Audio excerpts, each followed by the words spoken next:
façam o tal do triplo C. Curta, comenta, porque a integração do chat ajuda muito, e compartilhe.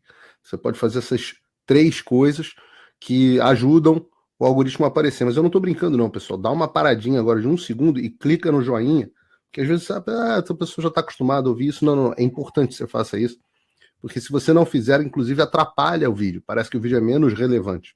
Então... Por falar no Cid, eu não sei se dessa vez ele vai ou não delatar, né? Porque cada hora vem um factóide, vai que um dia acertam.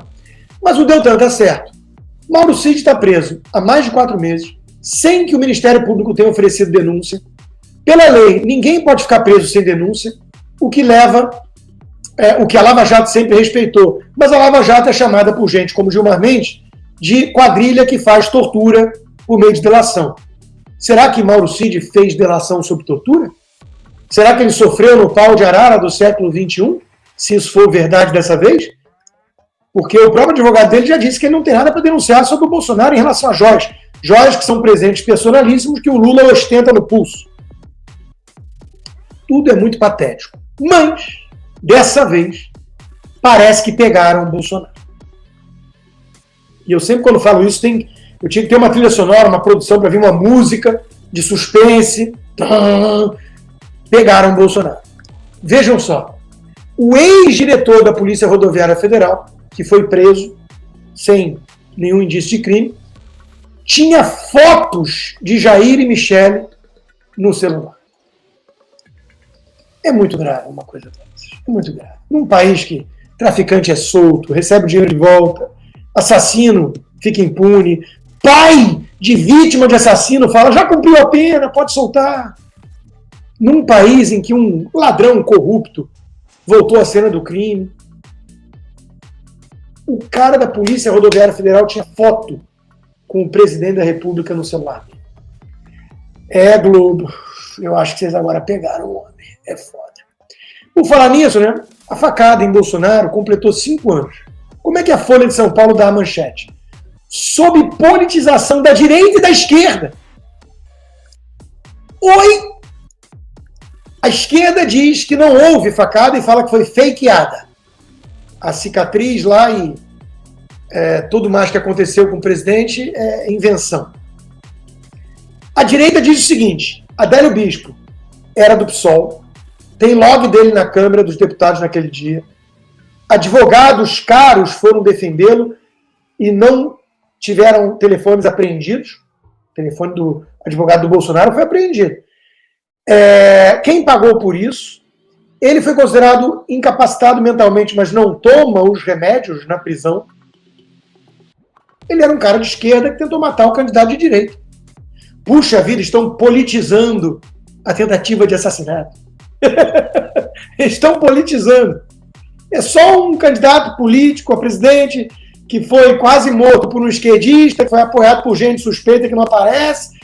É só isso. Então, a Folha de São Paulo cria uma equivalência moral entre quem nega que houve a facada e quem fala, esse caso está muito mal contado. A Folha de São Paulo é podre.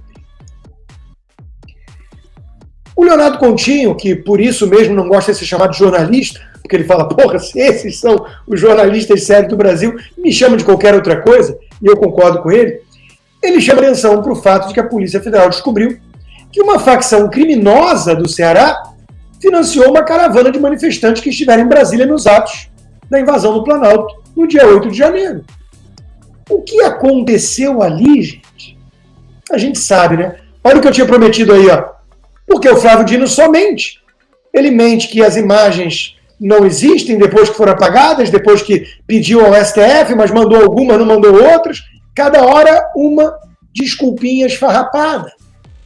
E ele mente também sobre tudo, sobre como é que o voto acontece na Corte Suprema. A Gazeta do Povo foi lá e colocou os pingos nos is e mostrou que o Flávio Dino é um mentiroso compulsivo. Enquanto isso, Lula vai na festa só para as autoridades, sem povo, come uma jabuticaba e fala que a gente colhe o que a gente planta, né? Exatamente, ele planta muita corrupção, planta autoritarismo e está colhendo uma republiqueta das bananas para chamar de sua, e pica a mula depois para mais uma viagem ao exterior, enquanto 40 pessoas já morreram na catástrofe no Sul. Imagina se fosse Bolsonaro. Sobe para 41 o número de mortes na tragédia climática, diz o site petista Choquei. Aí vem um sujeito e diz: 41 votos no Bozo, né? A surra da mãe natureza. Essa é a gente do bem, da tolerância. O amor venceu. Eles acham que é merecido morrer 40 pessoas no Sul, porque devem ter sido eleitores do Bolsonaro. Sendo que Porto Alegre, se eu não me engano, lulou, né? Pois bem, sobre essa viagem, está viralizando o vídeo que a primeira-dama, deslumbrada, esbanjante, já apagou, mas imagina se fosse a Michelle. Nunca seria a Michelle, porque a Michelle era uma pessoa refinada, de estirpe, com modos, né? Não aquela que o Lula achou sei lá onde e transformou em esposa e agora primeira-dama.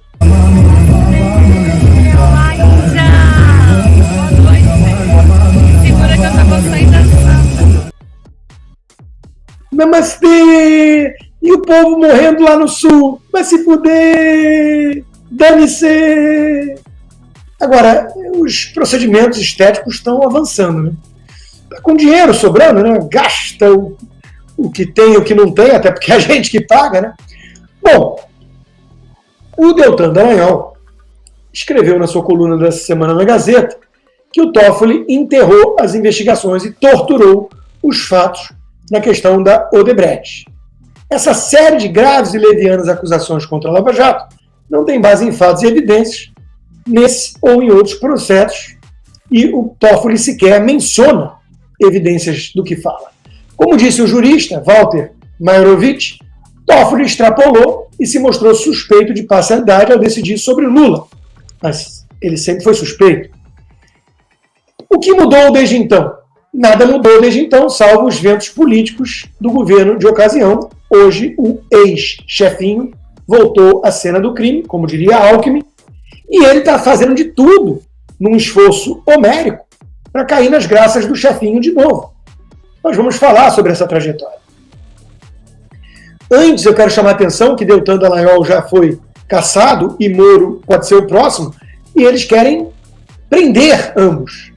A vingança do Lula está muito clara. Ele falou que vai foder com o Moro. Ele quer ferrar com todo mundo que o colocou atrás das grades pelos crimes com provas sobradas, segundo não o Moro, mas o desembargador. Foram 9 juízes no total, né? Todos suspeitos, pelo visto, com provas viciadas. O único que não é suspeito é o Toffoli, ou o Zanin, ou o Lewandowski, ou o Barroso, e por aí vai.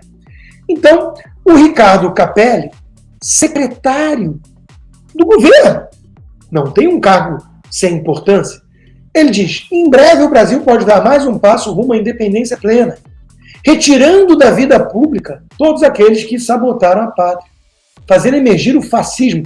Olha quantas acusações levianas e absurdas, destruindo empresas e milhares de empregos. Está ameaçando o Sérgio Moro, um secretário do governo. A República venceu, né, João Amoedo? Né, Estadão Tucano? Isso é a República. Graças a Deus que com Dino não temos ingerência do governo na Polícia Federal. É ou não é? O editorial da Gazeta: Toffoli erra e muito em seu ataque à Lava Jato. Se há algo que pode ser chamado de um dos maiores erros judiciários da história do país, não foi a prisão de Lula, mas o desmonte da Lava Jato no STF. E o mestre Guzzo: quanto mais a Suprema Corte diz que Lula é inocente, mais gente acredita que ele é culpado. Até porque, spoiler, ele é, e todo mundo sabe. Lula não tem preocupação nenhuma com a qualidade jurídica dos manifestos que o STF lança em seu favor. E esse ponto é muito importante. Hoje mesmo, na live com o Didi Red Pill que eu fiz, eu fui perguntado sobre minha opinião nesse caso. E eu falei, com todo respeito a Ives Gandra e companhia, eu não acho que ninguém deva dar resposta do ponto de vista jurídico. Não, veja bem, olhando aqui juridicamente falando, o Toffoli carece de argumentos. Não é jurídico. Toffoli não é jurista. É político, advogado de quadrilha. Aqui o Guzzo está muito mais perto da verdade. O STF é escritório de advocacia do Lula.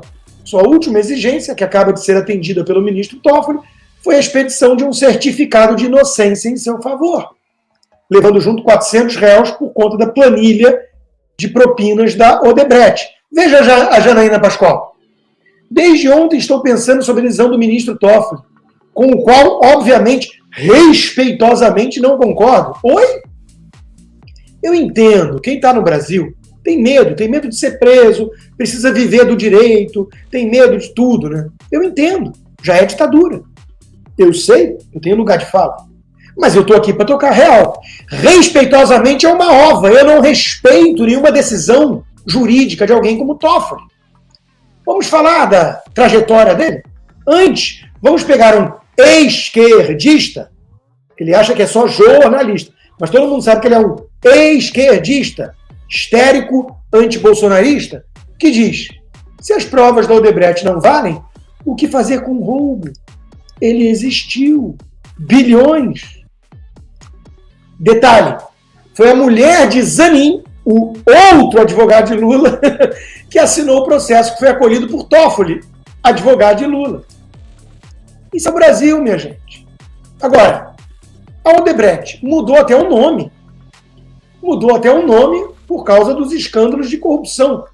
Puxa vida, emitiu nota pedindo desculpas, errou, se lambuzou, se corrompeu. Eu acho que está na hora da Odebrecht entender que os ventos mudaram, que a quadrilha voltou ao poder e o ladrão voltou à cena do crime, e emitir uma nova nota pedindo desculpas. Que a gente pode redigir assim: peço desculpas por ter achado que errei e que cometi corrupção e corrompi ou fui corrompida e que tinha uma planilha de propinas. Não era nada disso. Era uma planilha de contribuição eleitoral. E, afinal de contas, as obras vultuosas que bypassavam lei de licitação e tudo mais, e voltavam com recursos, às vezes, para a Suíça, para a conta de políticos, tudo isso não era corrupção, era apenas uma forma de fazer política num país como o Brasil. Uma forma normal de se fazer política no Brasil. Assinado Odebrecht, resgatamos o nome e, afinal de contas, o Marcelo quer também uma indenização porque ele ficou preso quase 2 anos. Então está na hora de devolver o dinheiro e indenizá-lo por isso tudo. É ou não é? Meus caros, George Orwell resumiu essa piada toda. Toda rua, todo prédio, toda estátua vai ter que ser renomeada. Toda data vai ter que ser alterada. O processo é contínuo, dia a dia, minuto a minuto. A história parou. Nada mais existe a não ser um presente inesgotável, onde o partido está sempre com a razão. George Orwell. Estamos vivendo em várias distopias, concomitantemente. Aí a gente vê a briga de malandro com malandro, né? Maynard com Azevedo. Quem que vale menos nessa história? Eu me penitencio por ter tirado esse patife da sarjeta. Pois é, mas também se mostrou um patife na pandemia, né, Maynard? O autor do País dos Petralhas está agora dizendo que ele não mudou. Ele não precisa mudar nada do passado. E a turma da Lava Jato, sim. O cara que é autor do País dos Petralhas chama o MST de terrorista. É uma piada esse sujeito, né? Muito canalha mesmo. Muito cara de pau. Mas a Associação Nacional dos Procuradores da República e a Associação dos Juízes Federais do Brasil vão recorrer à decisão patética do ministro Toffoli. Legal, legal. Vamos começar a agir aí, né, juristas? Só tem um problema. Recorrer a quem? A frase não parece ter sido do Rui Barbosa, mas é atribuída a ele. A pior ditadura de todas é a do Poder Judiciário.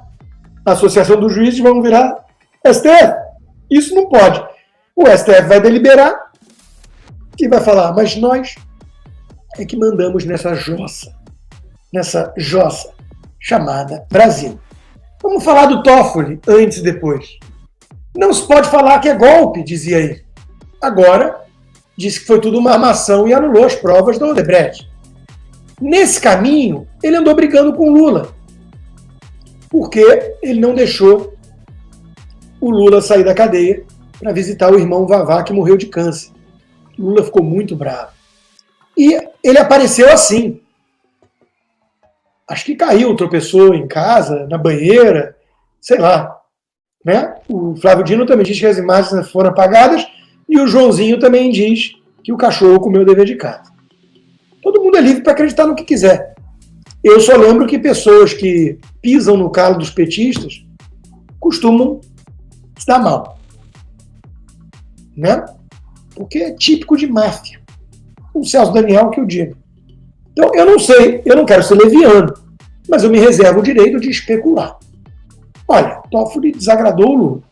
Toffoli se machucou tropeçando no cadastro.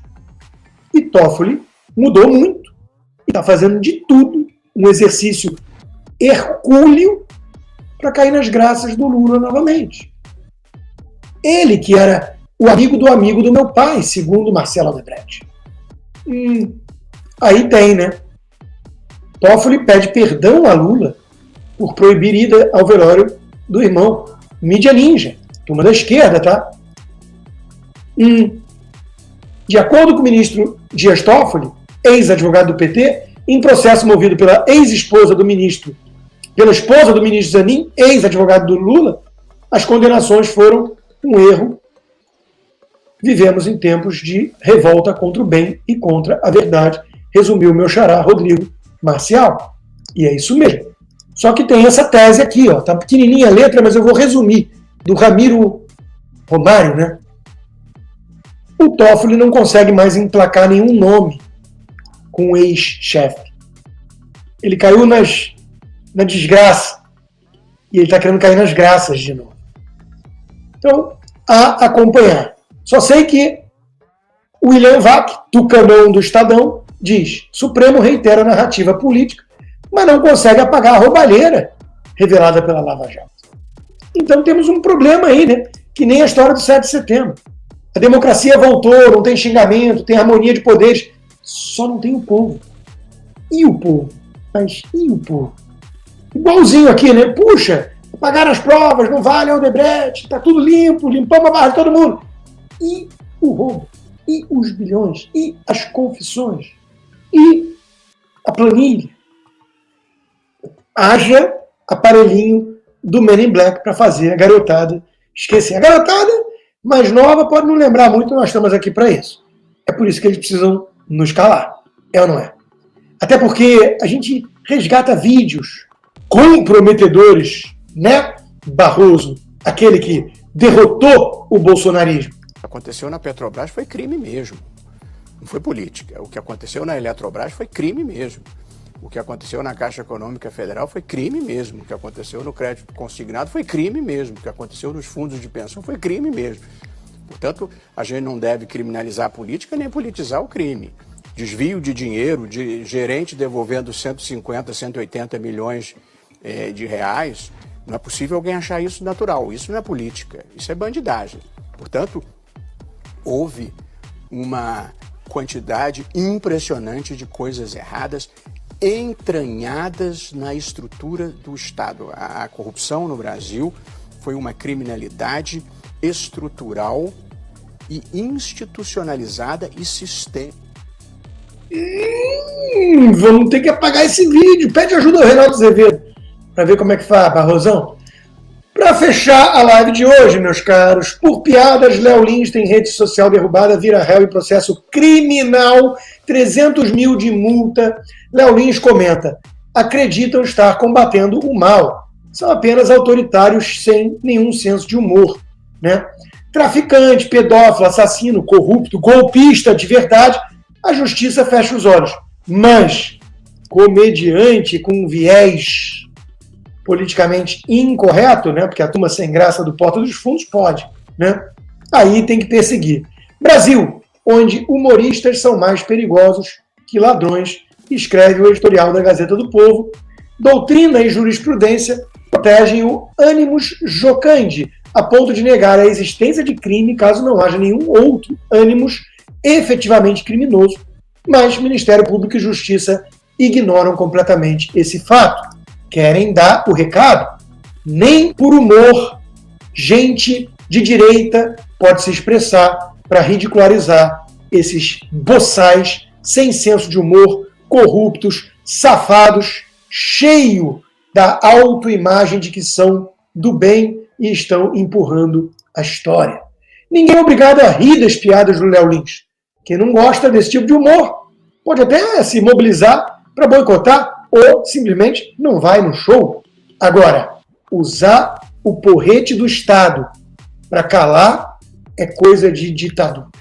Mas, qual é a surpresa? O Brasil já está numa ditadura. Faz tempo. E a Miriam Leitão continua passando pano, dizendo que o 7 de setembro tem novos símbolos. A vacina, a democracia e a tentativa de superar fosso entre civis e militares. Se eles realmente obtiverem sucesso nessa empreitada, com os generais melancias, aí, meus caros, é game over. Aí o Brasil vira Venezuela.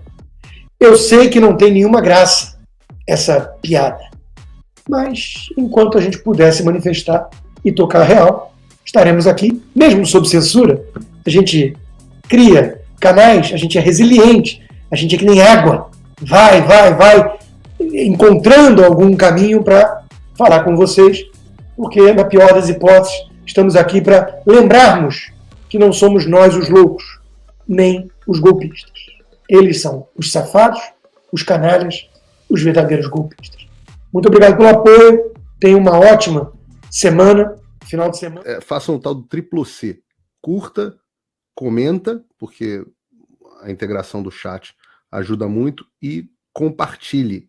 Você pode fazer essas 3 coisas que ajudam o algoritmo a aparecer. Mas eu não estou brincando não, pessoal. Dá uma paradinha agora de 1 segundo e clica no joinha, porque às vezes sabe, essa pessoa já está acostumada a ouvir isso. Não, é importante que você faça isso, porque se você não fizer, inclusive atrapalha o vídeo. Parece que o vídeo é menos relevante.